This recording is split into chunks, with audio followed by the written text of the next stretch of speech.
Hola, buenas tardes.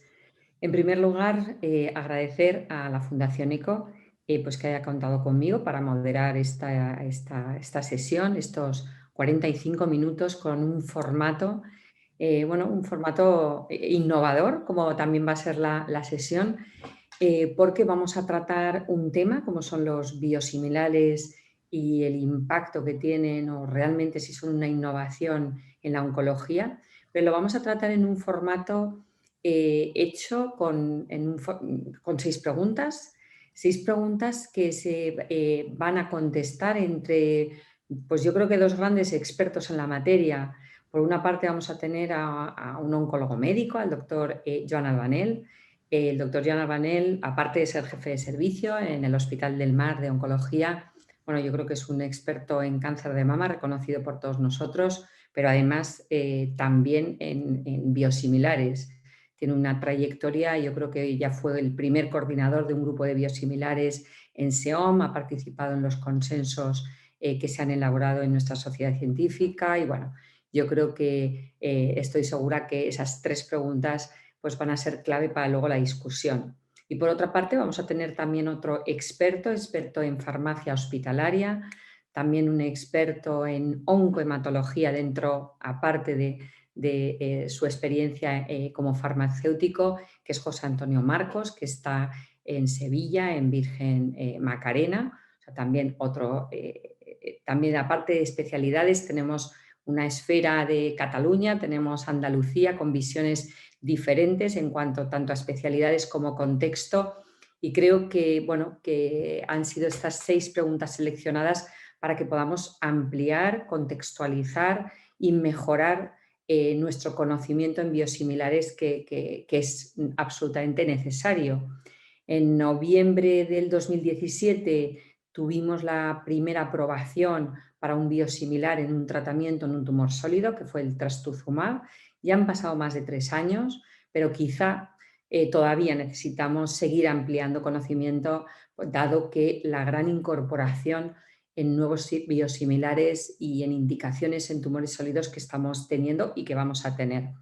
Y por último, vamos a tener con nosotros, lo vamos a tener todo el rato, es al doctor Carlos Camps, bueno, pues también, pues yo creo que de los fundadores de la Fundación ECO, director científico de la Fundación ECO, jefe de servicio del Hospital General de Valencia, y él, pues aparte de cerrar la sesión, pues también se quedará pues con alguna pregunta o alguna cuestión para hacerle durante este tiempo a nuestros dos ponentes.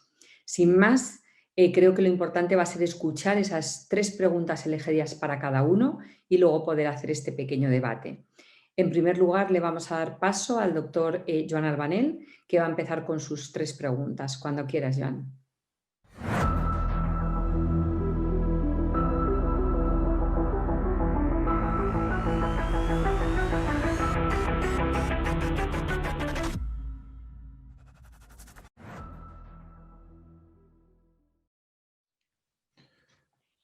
Buenas tardes, es un placer estar aquí, agradecer a la Fundación ECO la organización de esta jornada y agradecer que cuenten conmigo para las primeras tres preguntas de esta sesión.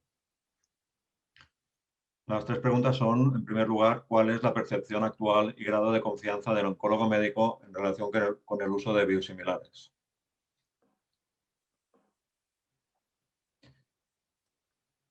En este sentido, y como Rupert mencionaba, desde la SEOM ya empezamos a trabajar en este tema hace unos cuantos años y hemos hecho dos documentos de posicionamiento, el primero en el 2015, el segundo en el 2018. Y la razón de estos documentos no es la aparición de biosimilares, sino en particular la aparición de biosimilares de anticuerpos monoclonales.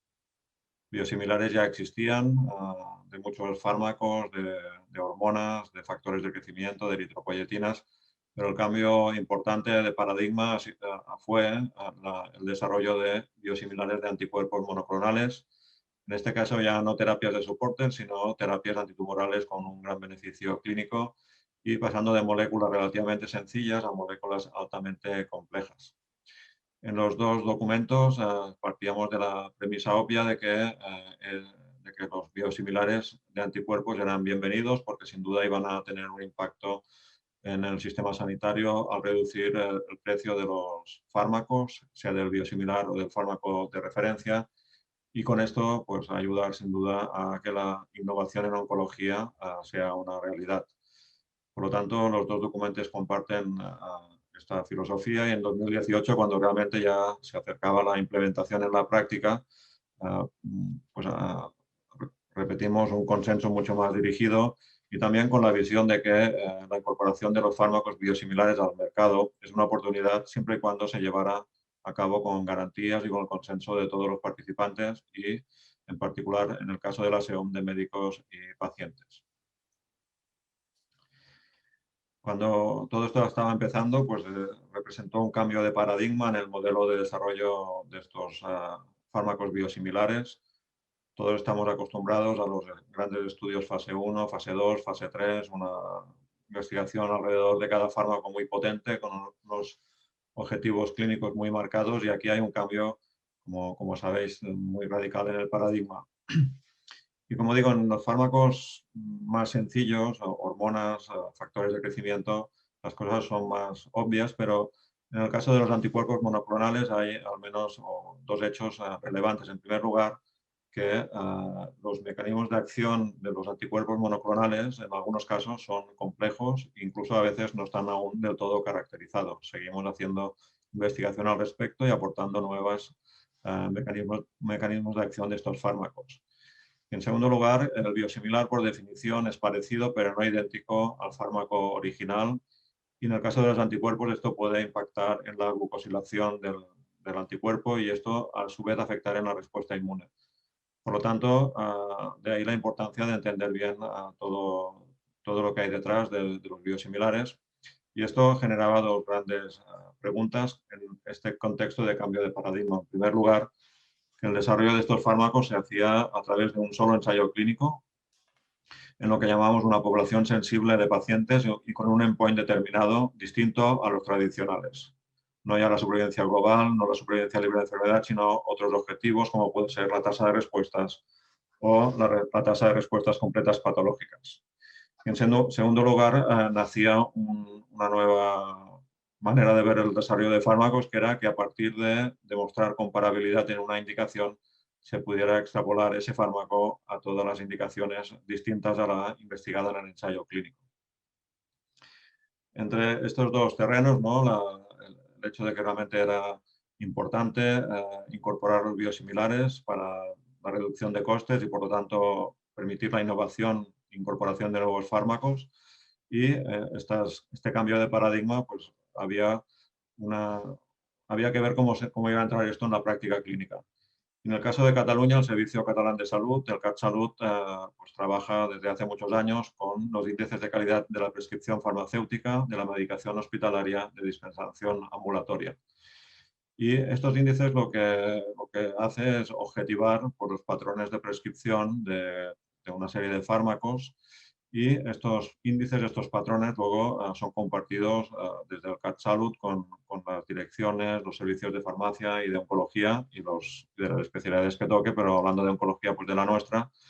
Y esto permite hacer un benchmarking, una comparación de estos índices de calidad entre territorios y centros, y además se asocia a que se marcan unos objetivos, unos estándares considerados de calidad de la prescripción, y se marcan unos mínimos o unos niveles de logro, y si no se consiguen, pues objetivos de mejora. Y esto también va vinculado a una repercusión económica en el centro en función de que se consigan o no estos objetivos. Por lo tanto, en el caso de los biosimilares, al entrar en esta filosofía, pues el impacto económico es doble. Por un lado, el impacto en el precio de los medicamentos, y en el segundo, pues a través de estos índices de calidad.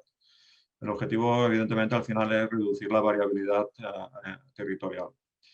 Y en el año 2020 ya los biosimilares se incorporaron ya a estos índices de calidad de la prescripción farmacéutica.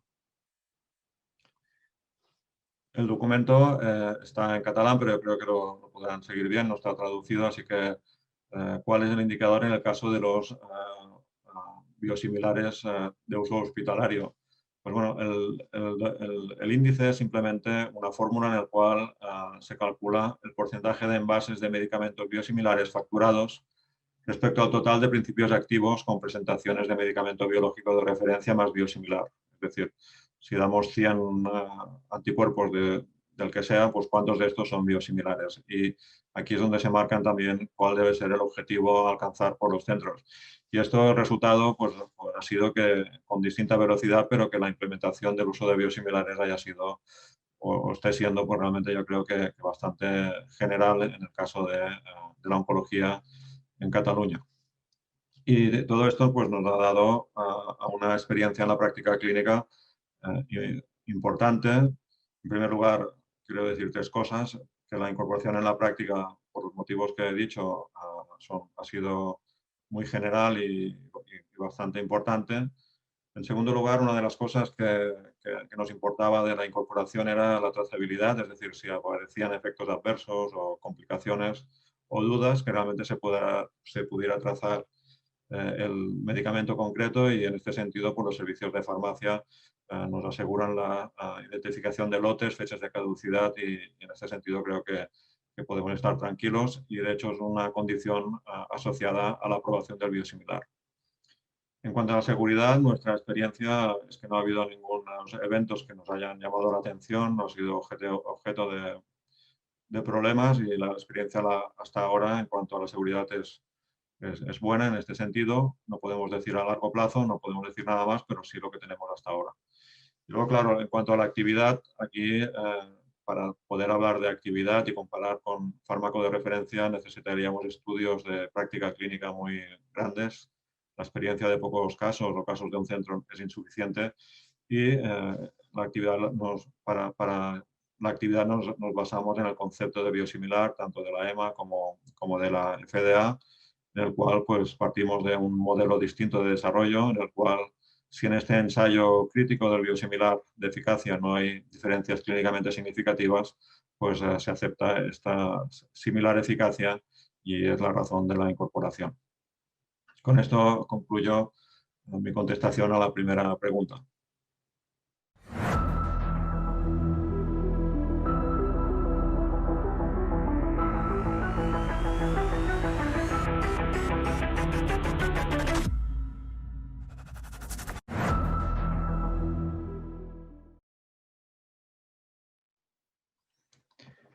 La segunda pregunta es ¿cuál es el grado de fiabilidad relativo a la extrapolación de indicaciones?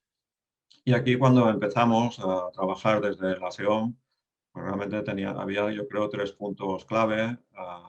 Algunos ya los he empezado a apuntar antes.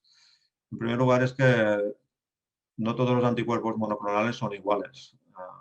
El mecanismo de acción, por ejemplo, de bevacizumab es muy sencillo, y otros, como trastuzumab, mucho más complejo, ya que implica no solo un efecto antitumoral directo, sino también una respuesta inmune. Por lo tanto, a priori, digamos que nos parecería más fácil extrapolar la bevacizumab que trastuzumab.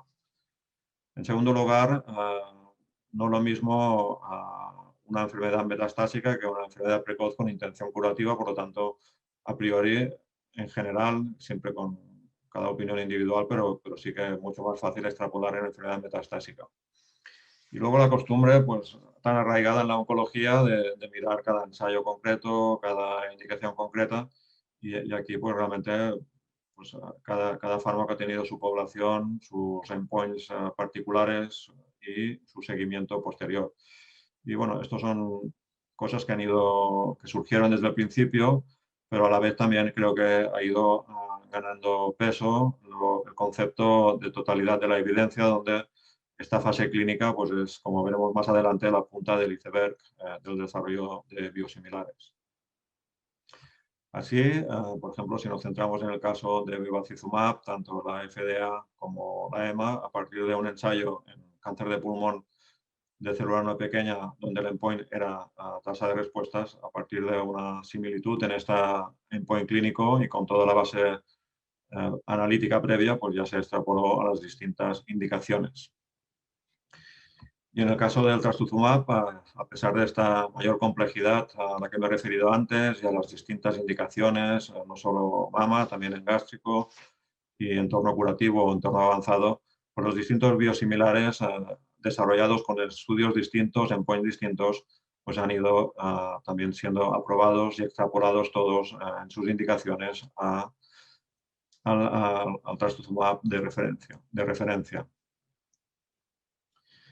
En este sentido, yo creo una de las cosas que yo tenía ganas de ver y creo que la mayoría de nosotros era ver, por ejemplo, los resultados a largo plazo en el entorno curativo. Y varios de estos fármacos biosimilares, en el caso del trastuzumab, se han desarrollado los estudios de comparabilidad en enfermedad precoz con un endpoint de respuesta clínica patológica donde pues, se ha demostrado esta similitud, pero creo que a muchos, al menos en mi caso, me estaba muy pendiente de ver los resultados a largo plazo en cuanto a la supervivencia libre de eventos. Y con uno de los biosimilares, el SB3, sí que tenemos un seguimiento ya a 4 años, comparando este biosimilar frente al trastuzumab de referencia. Y la conclusión de este estudio, tras 4 años, es que se apoya la biosimilitud entre el biosimilar y el original en cuanto a la seguridad cardíaca a largo plazo y la supervivencia a 4 años. En este mismo estudio se hizo un análisis de la importancia de la citotoxicidad celular dependiente de anticuerpo y en este estudio se sugiere también una relación posible entre la ADCC y la eficacia clínica. En cualquier caso, son datos que son buenos para el mundo de los biosimilares al apoyar pues esta similitud también a largo plazo. Y esta sería pues, mi visión de la segunda pregunta sobre la fiabilidad de la extrapolación. Y como digo, se fundamenta sobre todo en la fase preclínica analítica y también pues, con estos resultados a largo plazo que ayudan a ver más la comparabilidad.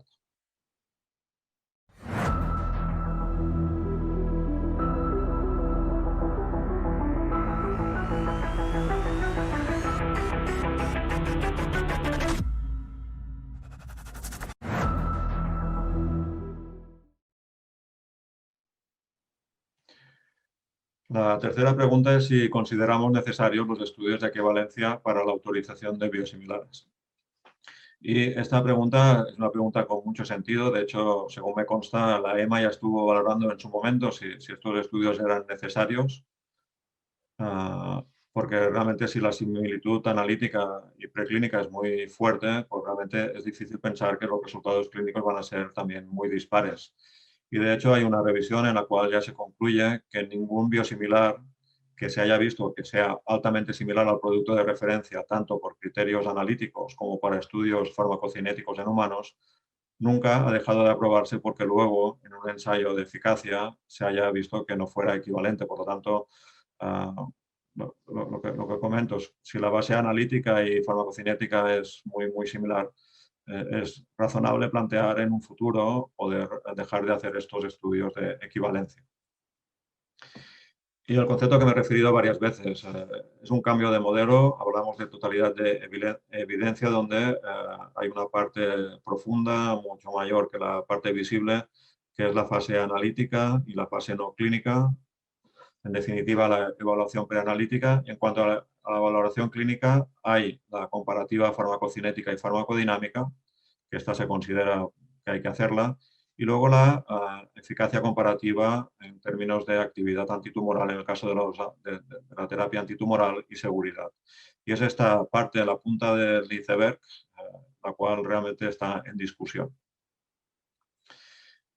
Yo creo que los criterios de la EMA van en esta línea, pero con prudencia, y es una línea que comparto, que me parece adecuada. Hasta ahora las guías de la EMA requerían estudios clínicos comparativos de eficacia. Pero en 2018 la EMA ya empieza a plantear que los estudios farmacocinéticos, farmacodinámicos comparativos sí que son esenciales, pero los estudios para comparar eficacia clínica los plantea como no necesarios para ciertas categorías de biosimilares como los factores de crecimiento hematopoyéticos, donde hay un endpoint farmacodinámico muy claro, que es el recuento de neutrófilos. Sin embargo, todavía parece prematuro para los anticuerpos monoclonales obviar estos estudios clínicos comparativos, dado que, en primer lugar, no disponemos de medidas de eficacia farmacodinámica robustas y que se relacionen claramente con la actividad clínica. Por lo tanto, la visión general, y que me parece adecuada a día de hoy, es que los ensayos comparativos de eficacia serán probablemente necesarios en un futuro próximo, quizá en un futuro no, cuando haya mayor evidencia de esta correlación analítica clínica, pero hoy en día, sobre todo cuando hay entorno curativo, pienso que sí que son necesarios. Y con esto concluyo la respuesta a mi tercera pregunta y a este primer bloque. Muchas gracias por la atención. Muchas gracias, Joan. Bueno, como siempre, conciso, tus 3 preguntas, tus contestaciones muy claras y luego podremos centrar en el debate en algún matiz o en alguna cuestión. Y vamos a pasar a completar esas 6 preguntas que comentábamos. Ahora le vamos a dar paso al doctor José Antonio Marcos, especialista en farmacia hospitalaria, también en oncohematología, que también nos va a contestar esas 3 preguntas que se le han marcado a él y nada, que le damos paso para luego hacer la discusión cuando quieras.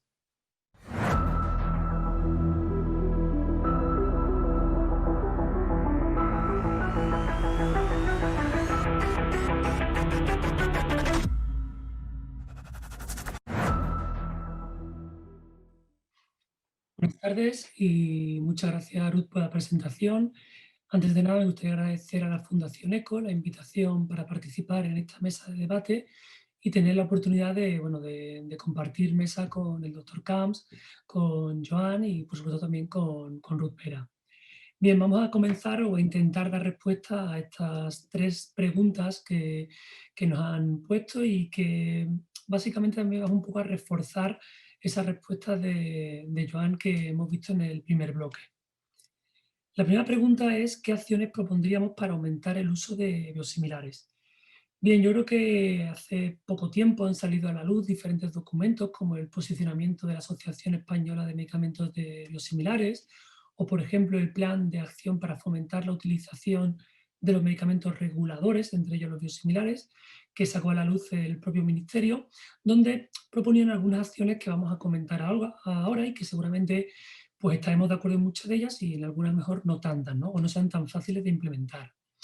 Bien, ¿qué acciones? Yo creo que la primera es informar y formar sobre los medicamentos biosimilares, tanto a los profesionales de la salud, médicos, farmacéuticos, enfermería, como también poder desarrollar diferentes programas de educación sanitaria dirigida a los ciudadanos y a los pacientes, ¿no? Que se entienda bien qué es un biosimilar, qué nos aporta este fármaco y quitar esos miedos o esos prejuicios que pueden haber, ¿no? Y otras diferentes acciones podrían ser pues, algunos impactos mediáticos como campañas de impacto social, de crear el día o semana del biosimilar donde se puede hacer más hincapié. Entre otras medidas, también para incrementar la utilización de biosimilares, pues podríamos intentar ir un poco más allá y tener un posicionamiento nacional en materia de intercambiabilidad, siempre y cuando tengan en cuenta la opinión de toda la sociedad científica, lógicamente. Hacer una prescripción por principio activo facilitaría también el incremento. Definir los indicadores de seguimiento de la prescripción, como ha comentado antes el doctor Joan, para ver cuál sería el medicamento más coste efectivo. Quizá otra medida que puede ser más conflictiva puede ser la implementación de incentivos de diferentes tipos para aumentar la prescripción de estos fármacos. Intentar siempre posicionarnos que a igualdad de precios, pues intentar siempre dispensar aquel biosimilar para fomentar o apoyar a esta industria. Intentar armonizar la legislación y, ¿por qué no, compartir las experiencias de otros países miembros de la Comunidad Europea que tienen mejor índice de mercado en los biosimilares y, ¿por qué no, copiar estas medidas o, ¿por qué no, políticas que hacen que aumenten la utilización de biosimilares? Y también, ¿por qué no, prevenir aquellas estrategias que pueden ser identificadas como anticompetitivas? Luego tendríamos un poco, para terminar este primer bloque, podríamos, aunque repito que quizá ya sea más, se nos escapa un poco a nosotros, sería intentar reducir la necesidad de ensayos confirmatorios, como ha comentado antes el compañero, ¿no? Que quizá no sean necesarios llegar a realizar esos ensayos clínicos fase 3 y que puedan ser incorporados antes los biosimilares. Intentar disminuir esa barrera de fijación de precio y reembolso, intentar que tengan un precio justo que sea atractivo para la industria que desarrolla y comercializa estos medicamentos, Y por qué no, otro paso importante sería favorecer mediante algún tipo de incentivos la fabricación de estos biosimilares en el territorio de la Comunidad Europea, más que nada para intentar evitar el desabastecimiento que a veces tenemos de algunos fármacos importantes. Bueno, yo creo que son medidas, algunas más fáciles que otras, algunas son, seguramente compartamos que pueden ser muy positivas, otras quizás menos y que podemos discutir ahora en el debate. Y con esto, bueno, sería un poco la respuesta a la primera pregunta.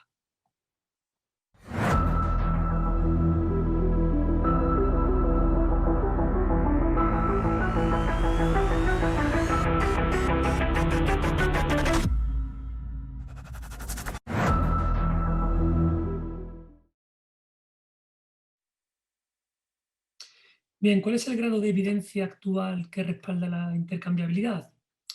Bueno, yo creo que lo primero es, como se ha comentado previamente, es entender un poco que es diferente el desarrollo de un biosimilar al de una marca de referencia, ¿no? Las autoridades, que son las que lo regulan, recomiendan una estrategia escalonada, que vamos a ir poco a poco demostrando la similitud de este fármaco. Comenzamos con una primera etapa de estudios in vitro, donde lo que vamos a hacer es una caracterización analítica. Vamos a determinar por estudios físico-químicos que la molécula es muy similar a la molécula de referencia. Luego haríamos estudios in vivo, por ejemplo en animales, para ver esa similitud, por ejemplo en toxicología o en actividad biológica.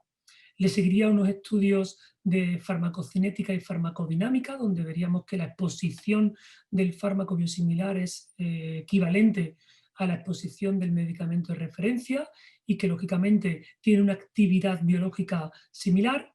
Y terminaríamos al final con ese estudio clínico, ese estudio que vemos de confirmación, donde vamos a demostrar la ausencia de diferencias clínicamente significativas. Aquí vamos a valorar tanto la seguridad, la eficacia como la inmunogenicidad. Pero es que además esta primera fase no son pruebas pequeñas, sino que es un estudio muy exhaustivo de diferentes pruebas físico-químicas que, como decimos, lo que pretendemos es determinar que la molécula biosimilar es equivalente o estructuralmente o analíticamente es similar a la de referencia. Y si es similar en estructura y vemos que tiene una actividad biológica también similar, entendemos que la actividad o la eficacia va a ser la misma. ¿Y cómo hacemos la extrapolación o cómo se justifica este tipo de situación? Bien, porque respondemos a 4 preguntas. ¿Es el mismo mecanismo de acción en todas las indicaciones? En cuanto a la farmacocinética y la farmacodinámica, ¿es igual y la distribución es similar a las poblaciones de pacientes? La inmunogenicidad, ¿esperamos que la inmunogenicidad sea similar si tratamos a poblaciones diferentes? Y por último, ¿esperamos que la toxicidad sea similar en las diferentes indicaciones y poblaciones de pacientes? Cuando respondemos a estas 4 preguntas y son afirmativas, podemos confirmar que la molécula puede ser extrapolada a otras indicaciones. Por lo tanto, la molécula es similar. Y además, así lo dicen las agencias regulatorias, que así lo recogen en su dossier para la aprobación de estos fármacos. La extrapolación es posible siempre que respondan estas 4 preguntas, tanto para la FDA, la EMA y la Organización Mundial de la Salud. Y además nos dice concretamente la EMA que esta extrapolación debe hacerse por razones éticas, por eficiencia y porque los recursos que vayan destinados a hacer mayores ensayos clínicos pues puedan ser derivados a otros estudios más necesarios, ¿no? Con lo cual yo creo que la extrapolación está totalmente basada en evidencia sin ningún tipo de problema, donde entendemos que la molécula, si es un biosimilar, es equivalente, es similar en eficacia y podríamos utilizar el biosimilar sin ningún tipo de problema con respecto a la marca comercial. Y aquí termina la segunda pregunta.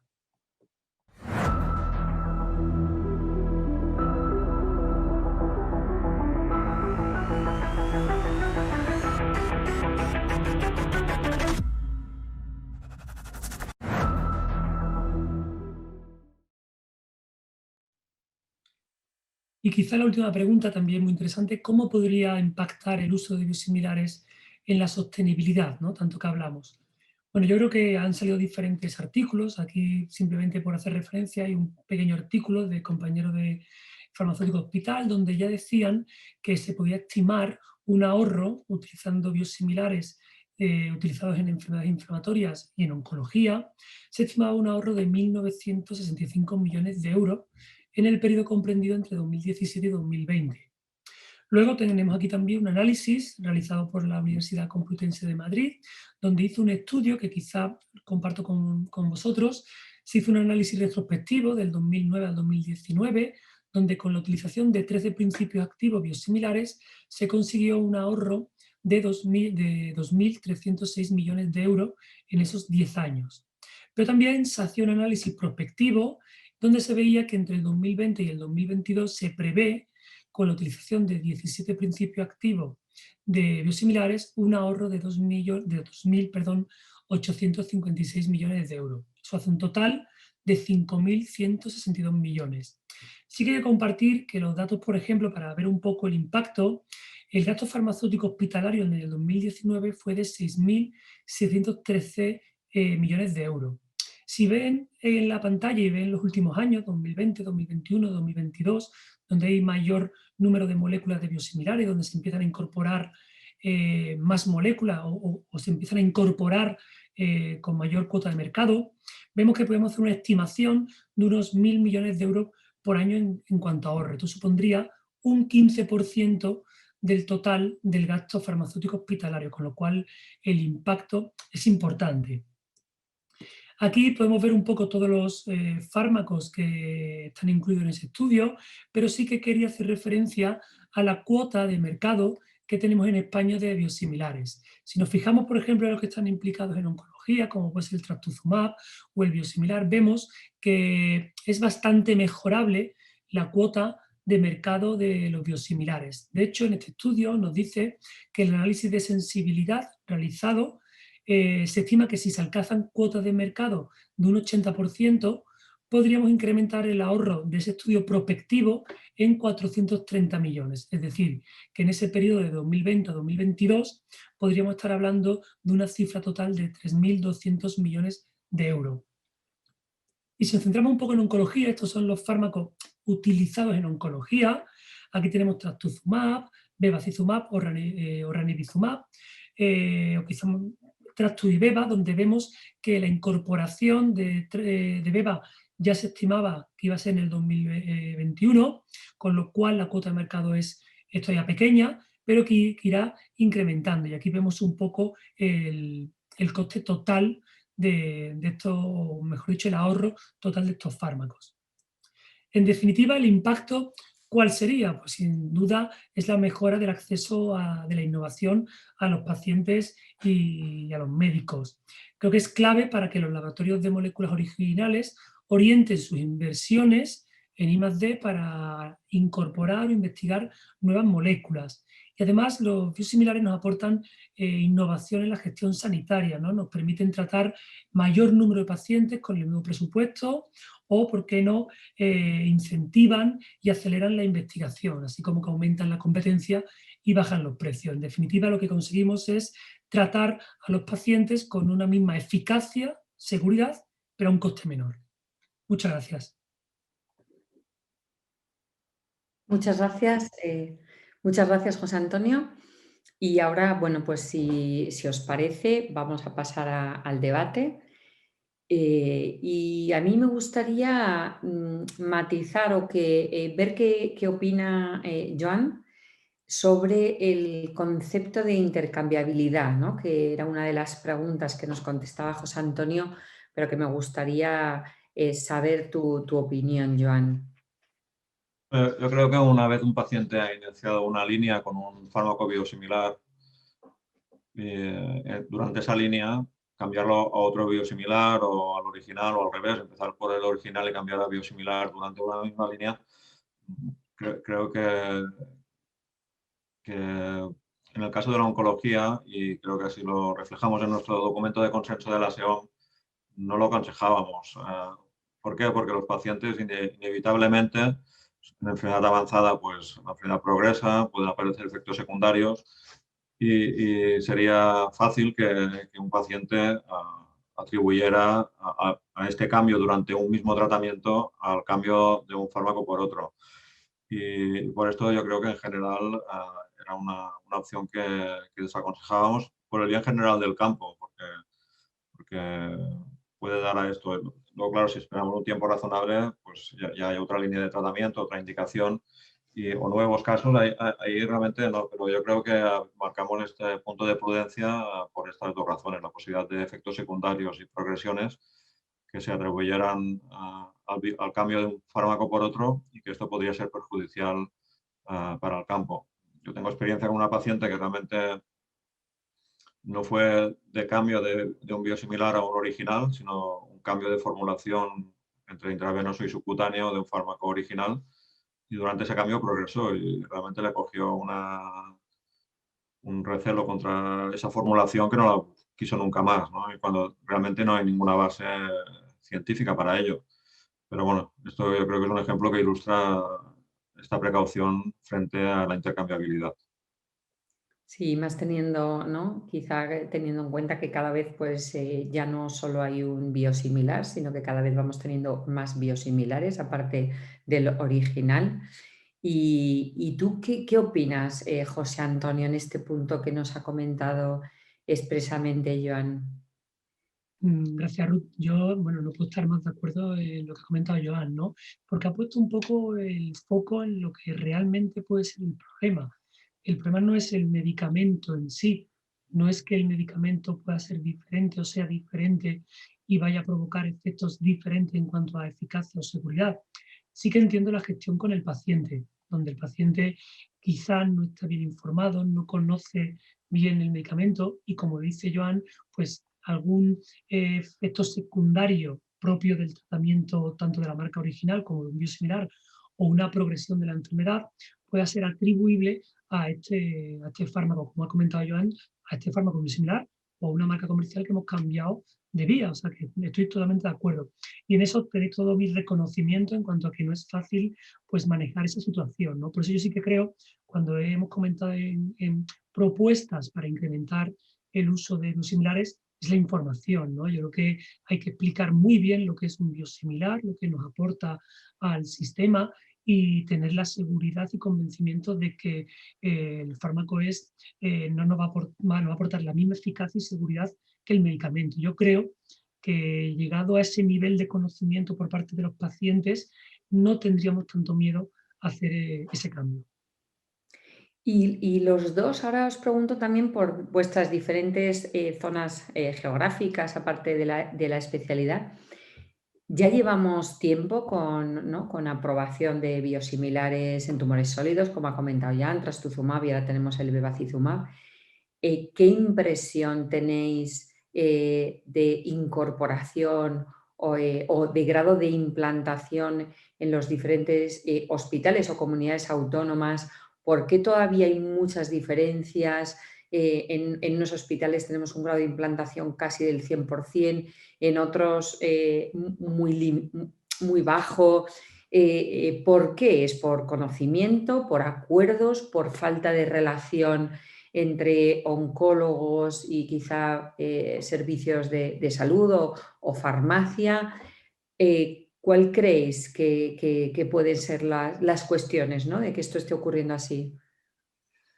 Sí, en el caso de Cataluña ya he dedicado un par de diapositivas a explicar el modelo de índice de calidad de la prescripción terapéutica y es un tema que yo creo que va acercando posiciones y el hecho de que también haya una incentivación del uso en relación a estos parámetros, creo que ha llevado a una mayor incorporación de ese 40% que el doctor Marcos decía antes, ¿no?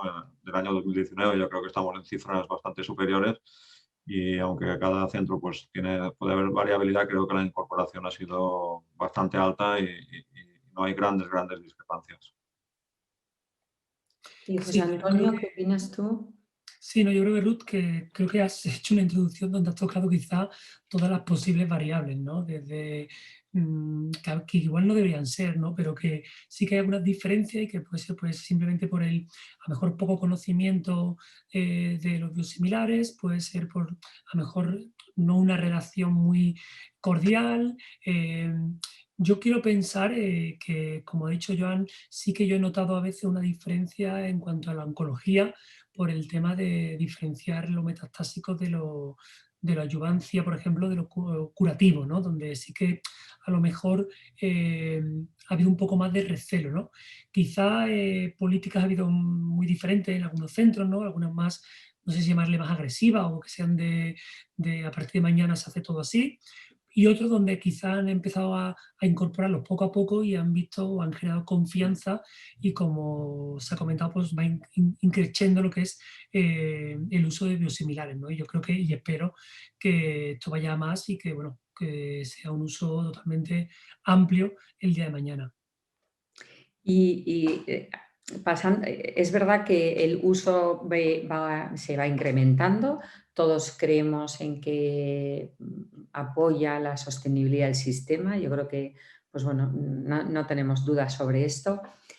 Pero cuando hablamos de que esto puede ayudar a incorporar más innovación a nuestros pacientes, a que tengamos incorporación de nuevos fármacos más rápido, más ágil y que desfinanciemos para financiar innovación, ¿realmente creéis que esto está ocurriendo así? O sea, esto es teoría, pero ¿realmente en vuestros hospitales o en vuestras comunidades autónomas sois conscientes de que esto ha supuesto algún cambio para la incorporación de la innovación?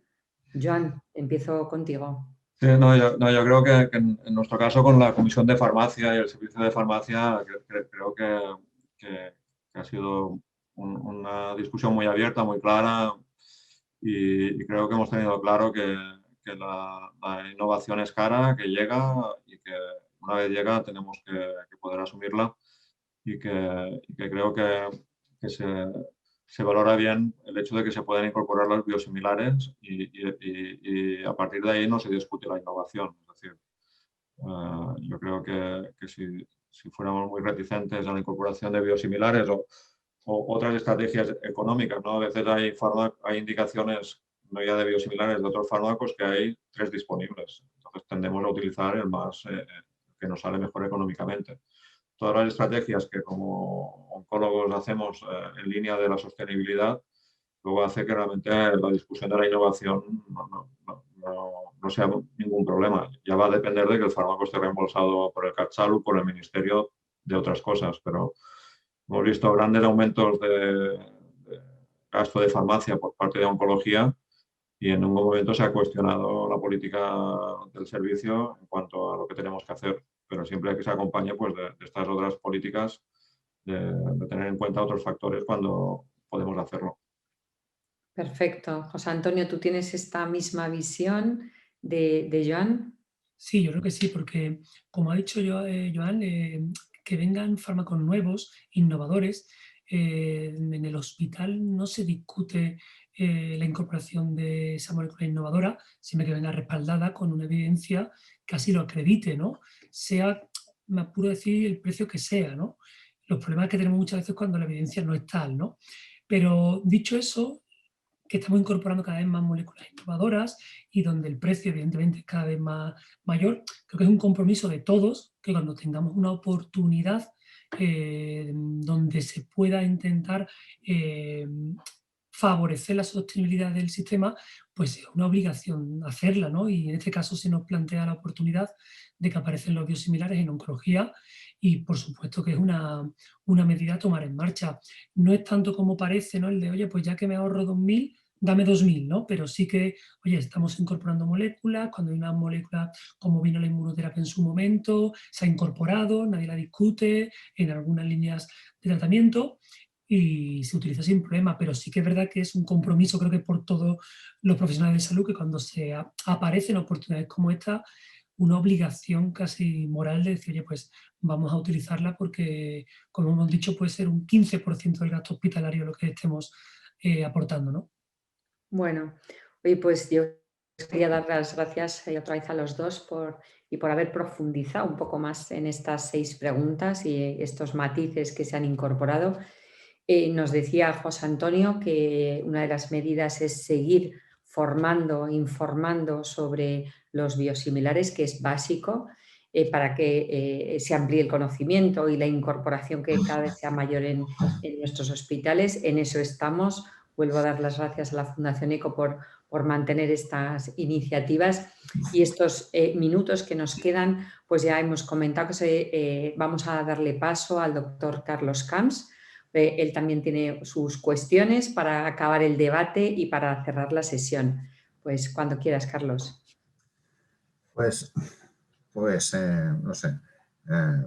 O sea, sí que sé, pero quiero decir que hay tantas cosas que decir que no sé por dónde empezar, porque la verdad es que es un lujo contar en esta reunión con una presidenta de la Sociedad Española de Oncología Médica, con Joan Amay, que es un referente en muchas áreas de la oncología, no solo en biosimilares, sino también en investigación, en cáncer de mama, en investigación molecular, y el propio José Antonio Marcos, que es un nuevo referente en la farmacia hospitalaria, que en su opinión vale muchísimo y está muy bien valorada, es una persona muy bien formada.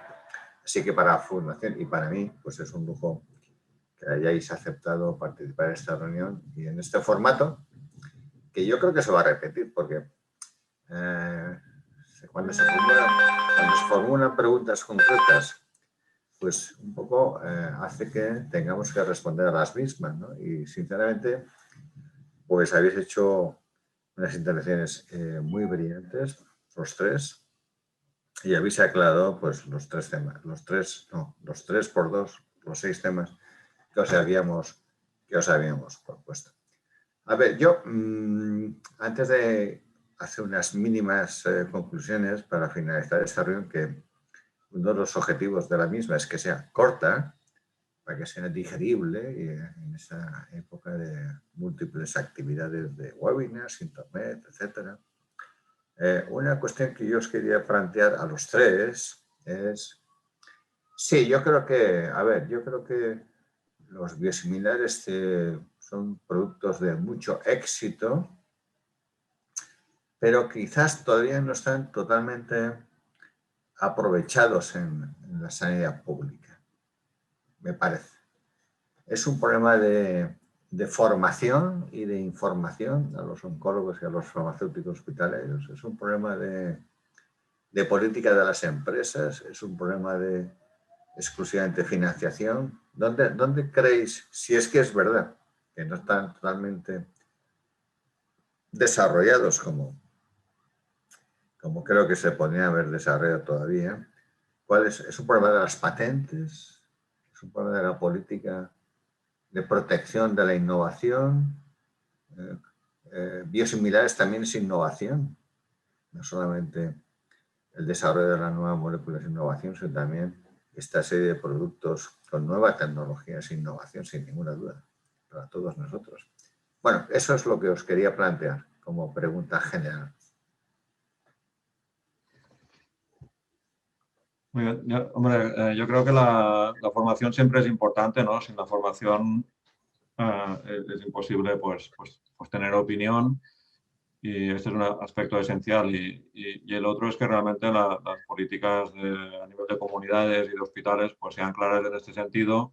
Y como he dicho yo, nuestra experiencia en este sentido es que si tenemos en cuenta los aspectos económicos cuando podemos tenerlo, como es en el caso de biosimilares o fármacos que compiten por una indicación, y esto nos va a facilitar la llegada de otros medicamentos, creo que esta relación fluida y transparente es muy buena para facilitarlo. Entonces, siempre que se dé esto, creo que se va a facilitar. Y luego, como digo, a nivel del CAT-Salud hay unos indicadores, unas medidas que luego nos comparten, y por lo tanto sabemos dónde estamos. Y también nos ayuda a ver el grado de incorporación y a ir creando una cultura. Yo creo que lo centraría en 2 puntos que quizá también sean las propuestas como iniciativa, ¿no? Que es la que hemos dicho de informar y formar. Yo creo que tanto al personal sanitario y a los pacientes, porque haciendo esa información creo que facilita mucho más el terreno, ¿no? Porque como ha comentado Joan, a veces el problema es cómo cambiar, por ejemplo, un fármaco de referencia, un biosimilar a un paciente, si puede tener un efecto secundario o una progresión, ¿no? Ese creo que es para mí la clave donde totalmente empatizo con mis compañeros, ¿no? Que no es a lo mejor fácil, pero si conseguimos esa información y esa formación transversal, creo que ese miedo se pierde y entonces todo sería mucho más sencillo la incorporación o por lo menos a cuotas mayores de biosimilar. Y por supuesto, como ha dicho Joan, ¿no? Una política más clara o más directa de las diferentes comunidades autónomas, ¿no? Que nos ayuden un poco a decir, oye, pues hay que hacer esto de esta forma o tal cual.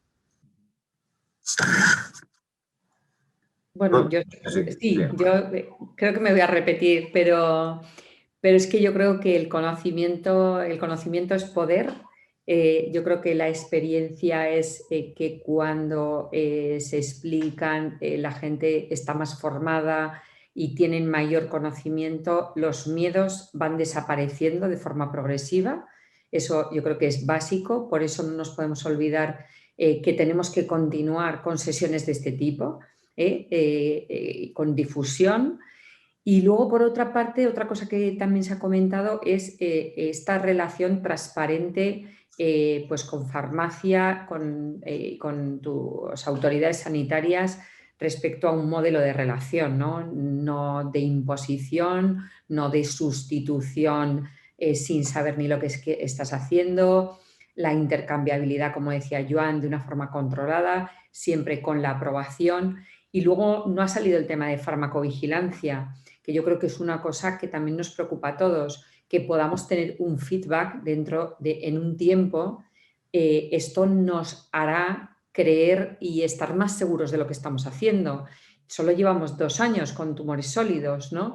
Entonces, no ha salido farmacovigilancia porque no da tiempo a todo, pero creo que tener el feedback de esto y recoger no solo temas de seguridad, incluso a lo mejor temas de eficacia más adelante, ¿no? Yo creo que hará que estemos todos como más cómodos o confortables con el uso de biosimilares, que creo que cada vez es mayor. Así es. Bueno, no puedo estar más de acuerdo con lo que ha dicho la doctora Ruth Vera y, por supuesto, con Joan y con José Antonio Marcos. Bueno, pues Ruth, tú eres la que dices la sesión. No, cierras tú. Ya, pero bueno, tengo que cerrar yo, pero lo cerraré cuando tú creas conveniente. Si quieres hacer alguna pregunta más o algo. No, yo por mí ya lo tengo, o sea que Vale. como tú veas. Muy bien, pues vamos a cerrarla, porque uno de los objetivos de que esta sesión fuera corta, dentro de los 45-50 minutos para poder, bueno, lanzar mensajes que sean muy utilizables y que no supongan un sacrificio para todos los profesionales que estamos tan ocupados con esta labor asistencial y luego con nuestra propia labor de formación continuada que nos obliga a estar en muchísimos foros, gracias a Dios, y nos permite pues mantener un nivel actualizado de conocimientos, ¿no? ¿Qué sería de la oncología y de la farmacia si no dispusiéramos de estos foros de formación, verdad?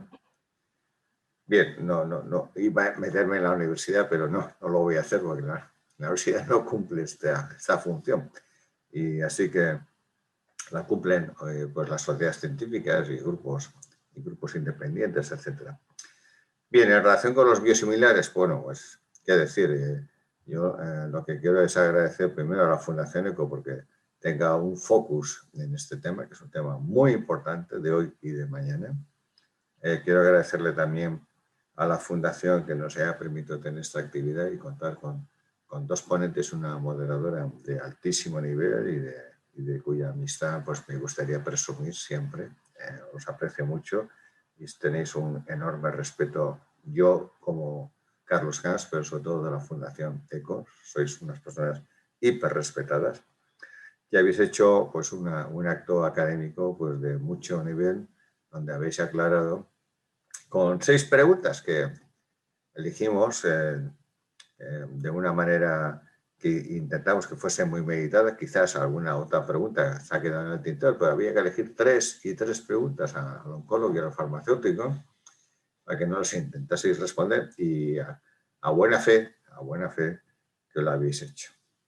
Y la verdad es que ha sido un formato que, como he dicho antes, yo creo que vamos a reproducir, porque es muy, muy práctico y muy directo. La verdad es que los medicamentos biosimilares se introdujeron en nuestro mercado en el año 2007, pero en el área de soporte, anemia, inmunosupresión. Pero realmente, claro, esto es un campo, pues, de mucho interés, pero es un campo limitado en relación con lo que supone la oncología médica actual. Pero realmente fue a partir del año 17 cuando hemos asistido a una auténtica pequeña revolución con la incorporación de biosimilares dirigidos a dianas moleculares y a la comercialización de los mismos de un 60% de los disponibles en la actualidad. La verdad es que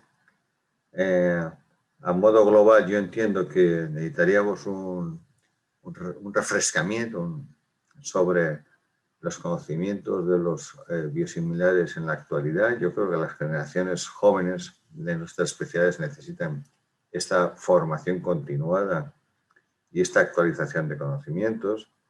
Y necesitaríamos también establecer reuniones sobre estrategias para el posicionamiento de los biosimilares en el mercado farmacéutico, porque, sin ninguna duda, yo creo que hay algunos problemas que estas preguntas querían plantear sobre, por ejemplo, la percepción del grado de confianza de la oncología y de la farmacia hospitalaria con el uso de los biosimilares. Y efectivamente, yo creo que hay un cierto grado de confianza, que existen aspectos como la extrapolación de indicaciones o la intercambiabilidad o el riesgo de inmunogenicidad o la combinación con otros fármacos que necesitamos explorar y explicar las dos cosas para que nos permitan manejarnos a los profesionales de la salud en el día a día a la hora de la prescripción de estos medicamentos, pues con una mayor seguridad. En relación con la extrapolación de indicaciones, bueno, pues yo creo que hoy sabemos que los fármacos son estructuralmente, pues, casi idénticos y que no existen variaciones en la seguridad.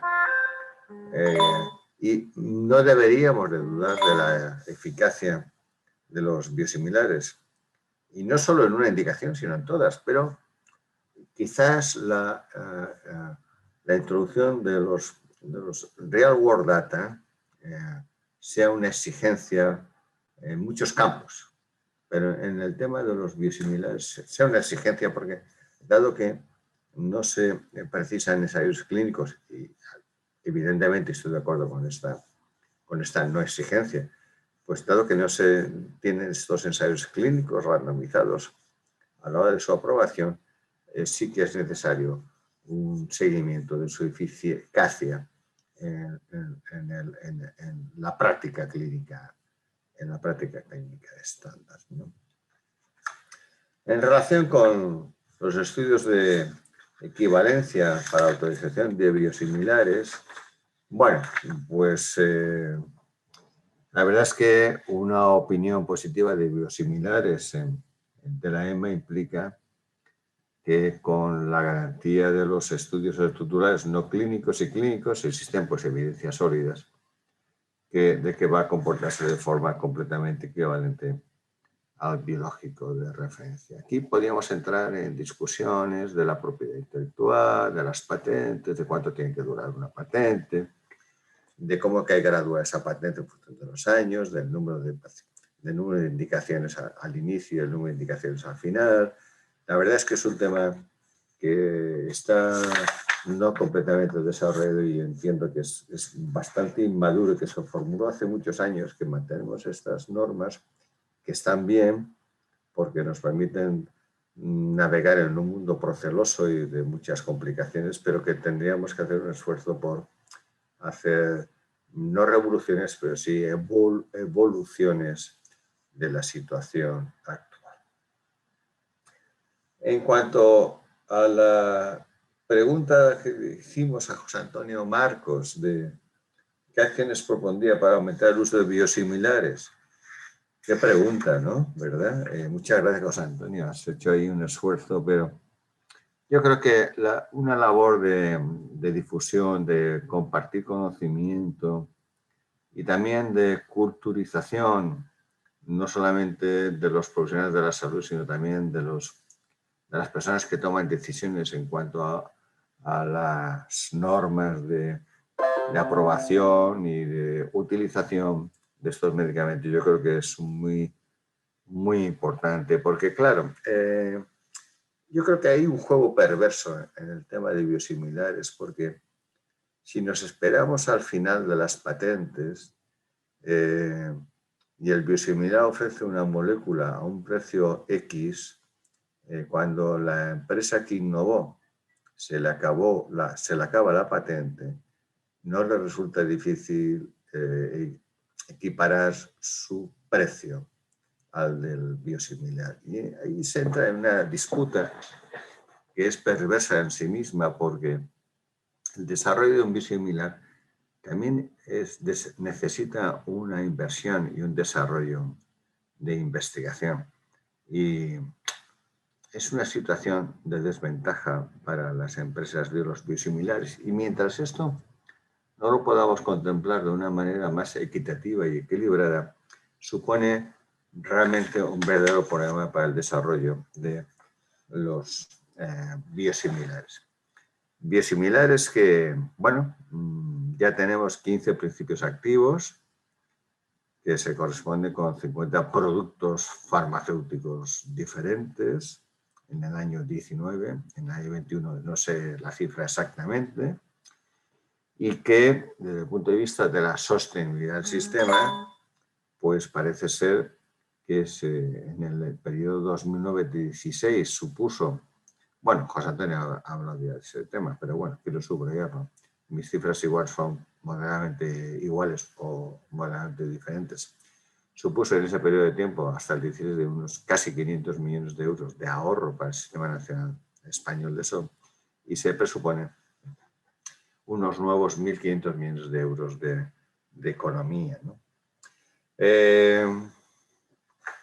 Hablar de la intercambiabilidad es muy importante. No podemos hacer intercambiabilidad entre la molécula original y los biosimilares, pero la EMA se ha pronunciado de forma clara, transparente y sin ningún género de duda sobre la intercambiabilidad de algunos biosimilares.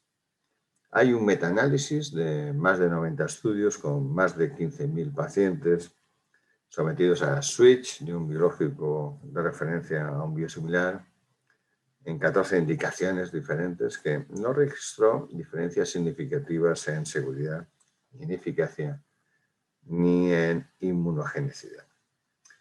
Y en cuanto a la última pregunta que hemos formulado a los ponentes de esta tarde, pues ¿cómo puede impactar el uso de los biosimilares en la sostenibilidad del sistema? Bueno, yo creo que hay muchos deberes que resolver, que hay unos ahorros reales y potenciales muy importantes con el tema de biosimilares. Yo creo que los biosimilares deben ser protegidos por las normas regulatorias.